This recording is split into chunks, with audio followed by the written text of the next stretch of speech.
all of that debate about making Bond a woman is coming from a place of, people want to see a female action star. They're just, the characters are not written. They don't exist. Anna, I was wondering if I could start with you. There's a lot of complexities in the action film world with female characters, historically. Namely, a big debate around James Bond, whether he should be played by a woman or not. And I think in the past you've mentioned you don't think the answer is to simply replace him with a female character. I was wondering if you could tell me a bit about what you think the solution to this kind of question is and how this film aligns with what you believe. I think all of that debate about making Bond a woman is coming from a place of, people want to see a female action star. They're just, the characters are not written. They don't exist.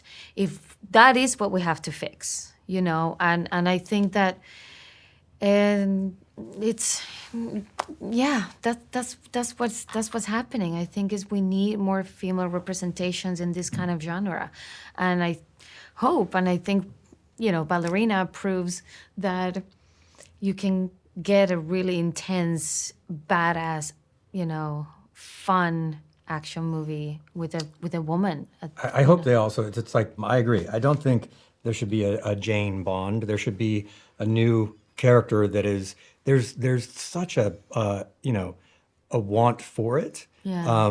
But also, if I would have been James Bond, I would have missed out on Paloma, and she was so amazing. She was the best. Yeah. So, I just want to, for me, I just want to keep creating this kind of like amazing characters that I know I can play with and I can, entertain audiences with. I love that, and I also agree Paloma was badass and the coolest Bond girl. Like, already you could see a kind of flip happening there. Thank you. Len, my next question is for you, kind of in the same breath. Was there anything that you consciously did to not make Eve be just a replacement of John Wick or just kind of a female John Wick? What did you do to her? Many, many, many things. Yeah, that was a big, that was one of the things that I did not want the movie to be, was replicating John Wick. I didn't have any interest, nor did Anna, about, let's see her character try to replicate what John Wick did. That was the opposite of that. She's got to think about surviving the fight, even more than winning the fight, which is really fun to watch. And so you see it's like, no, she's not necessarily trying to win as much as she's trying to survive. Yeah, absolutely, and that definitely carried through. I especially loved, quite early on in the film, your trainer says, you got to fight like a girl, which I think is such a cool line. I'll ask this to both of you, but Anna, if I start with you, what do you think, first of all, like the importance of that line in this film, and how do you think Fight Like a Girl has changed? For the character, that moment, it's so important for her because she's struggling so much. This is a very emotional character.